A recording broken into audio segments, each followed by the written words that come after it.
Ever feel like you're drowning? Like life's throwing way too much at you way too fast? Deadlines looming, emails piling up, your to-do list mocking you from across the room? You're not alone. We're constantly bombarded with information, requests, distractions. It's exhausting. And honestly, it's not your fault. Think about it. We're trying to remember everything.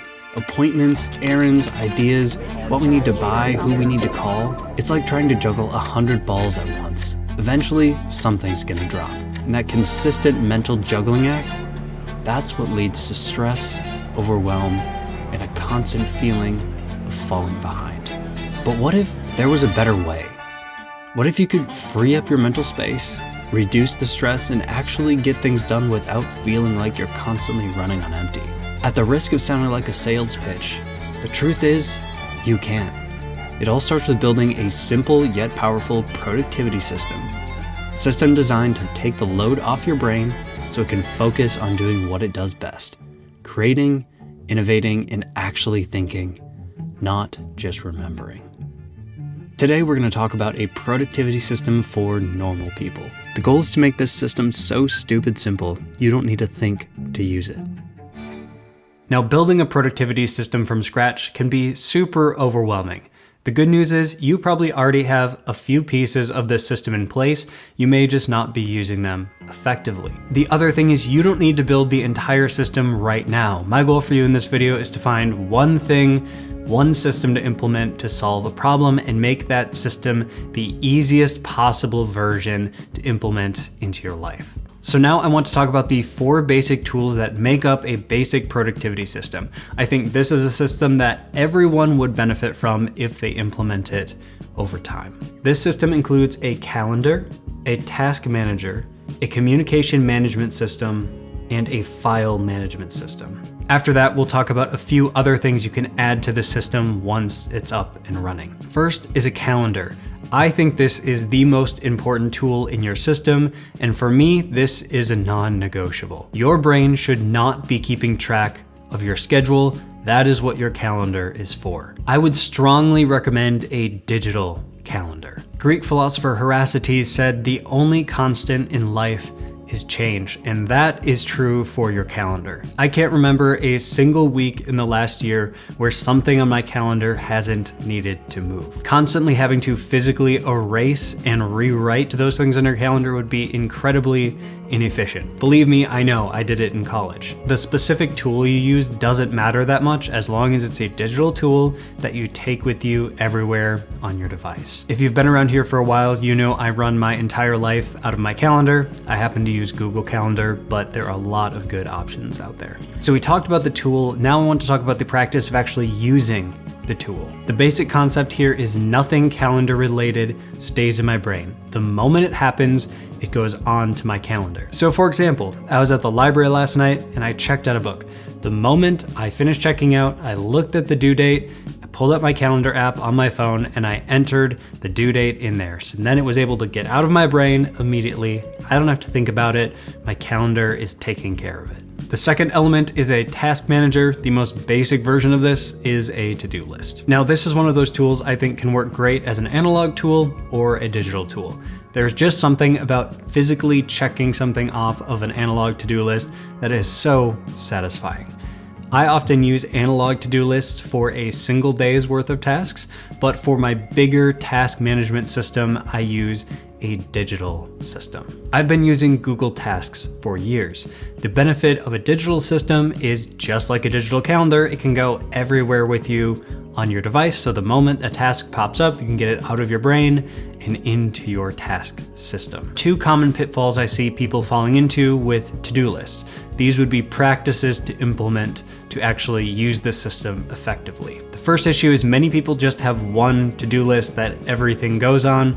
I find it best to compartmentalize these into the different areas of your life. You can see here what my Google Tasks looks like. If I have a specific larger project coming up, whether it's a personal project or a work project, I'll create a new tasks section for that so I can add all of the subtasks for that. And there, this is always changing and shifting as my life and projects are changing and shifting. The second issue is many people have most of their tasks in their to-do list, but not all of them. If you don't put all of your tasks into your to-do list, then there will be this low-level anxiety of, I need to remember these few things because they're not on my to-do list. Just stop, put them on your to-do list. Don't make your brain remember them. Now, we could also talk about how to actually prioritize the tasks that are in your to-do list, but that is outside the scope of this video. I've done a few videos on that. I'll leave them linked down below if you want to check those out. The third element of a basic productivity system is a communication management system. And this is the one I struggle with the most. Modern life is a constant stream of information we are all overwhelmed by, and it will continue to overwhelm you unless you do something to stop the flow of information and distraction into your brain. For my communication management system, I use a modified version of an idea called Inbox Zero. Some people limit this system to just their work email inbox, but the reality is information comes at us from so many different directions today. I needed a much broader system that covers my entire life. DMs, phone calls, text messages, other messaging apps, personal and work, all together. Now, the ideal situation would be if I just had one aggregator app that took everything and put it all into one feed for me to deal with as the information comes in. Some apps do an okay job at this, but I've never found one that does this extremely effectively. This means I've needed to create different rules to build a system that works for me. It's not perfect, but here is my system. In my email inbox, I forward all of my emails to one inbox so I don't have to check multiple inboxes. The second thing is I unsubscribe from everything that is not essential. A really easy trick for this is to go and create a filter that if the email includes the word unsubscribe, it automatically skips your inbox and goes right to your archive or trash. Now, for me personally, there are 3 newsletters that I want to read and I want to show up in my inbox. And of course, those have an unsubscribe marker in them. So I've created additional rules for each of those newsletters that I funnel them into a folder called newsletters. Then I can pull them and read them when I want to. And then after 30 days, I have them automatically set to delete. So if I get backlogged and I don't have time, well, that's fine. They're not that important.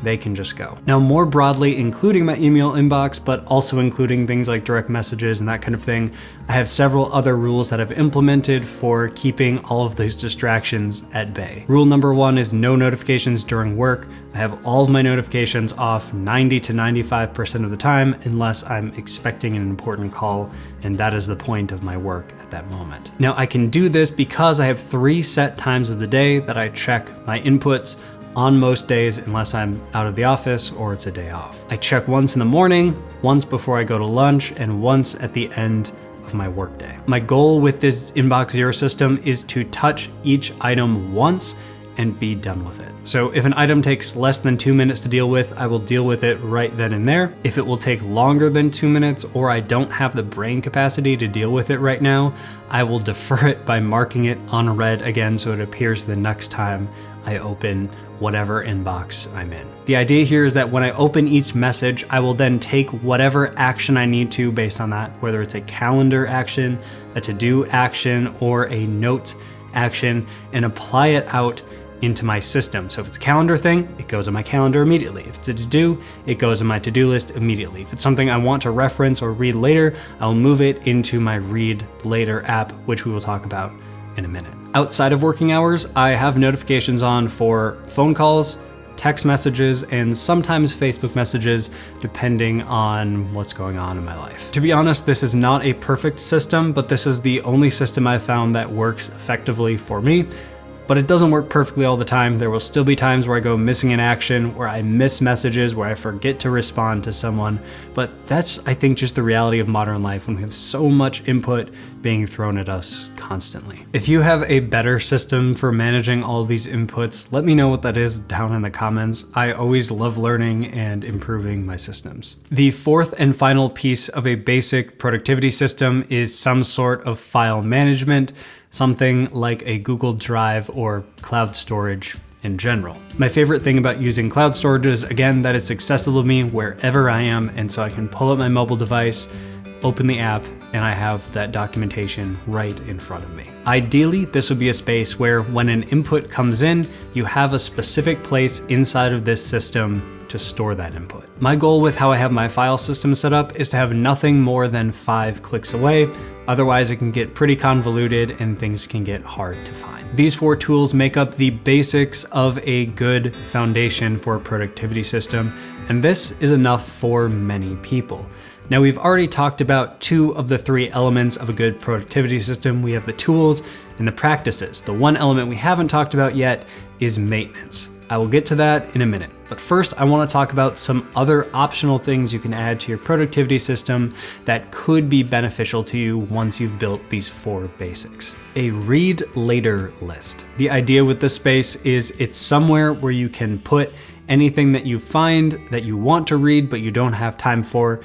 Everything just goes on there, and as you read it, you can remove it from that list. Now, I have been doing this just on a page in Notion for years, and you can do this on any note-taking app of your choice. There are also tools that automate some of this process for you and make the reading process really nice. These are things like Instapaper, Matter, and Readwise. I've used all of them. I think they're great, and they keep adding new amazing tool sets, but I don't want you to have to spend money to do this, so you can just use your Notes app if you want to. If you really dig some of the features of those other applications, of course, you can support them in that way. All of them, except for Readwise, have some sort of free tier, but that limits your options, and at that point, it's very similar to just using a Notes app or Notion. So the actual practice of using it, well, during the week, if I find something I want to read and I don't have time to read it right then, I will grab it, copy the link, drop it into the document on Notion, and then when I read it from that document, I just delete it, done and dusted. But what if I wanted to take notes on that or save some of that for later?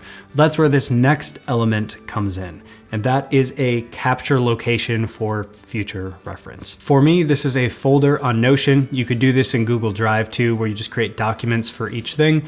Basically, I will drop in notes I've taken on these different books, inputs, articles, whatever that is. I also have a separate note called quotes in Notion that I have categorized by different areas of life that the quote would apply to. So anytime I read something that I want to quote or potentially enjoy a quote, I'll grab that passage and drop it in there as well. The highest level of this system is something called a second brain. This idea was created by Tiago Forte. The idea of this system is that it's highly integrated, so rather than just being a storage system, it actually takes ideas and relates them to each other so that you can take an idea here, and it just kind of automatically puts them in front of you, coordinated together. This is very helpful in creative processes. I have tried Second Brain. I don't like it for me personally. The cost of maintaining a system like this outweighed the benefit for my personal life at the time. Maybe I'll implement it again in the future if I see a benefit, but just so you know, that exists. There are other great videos on the internet about that. Okay, the third step in any system is actually maintaining it. So I want to talk about something called the weekly planning session. If you've been around here for a while, you've probably heard about it. Every week, I have a 1-hour meeting with myself where I sit down, I review the previous week, I review all these different inputs, categorize them, organize them, kind of reset things for the week ahead, plan for the week, and then move forward. But I have a video on it. If you haven't seen that video, you should check it out. It's on the screen right now or down in the description. I highly, highly recommend doing this. It is one of the few things that has actually deeply changed my life.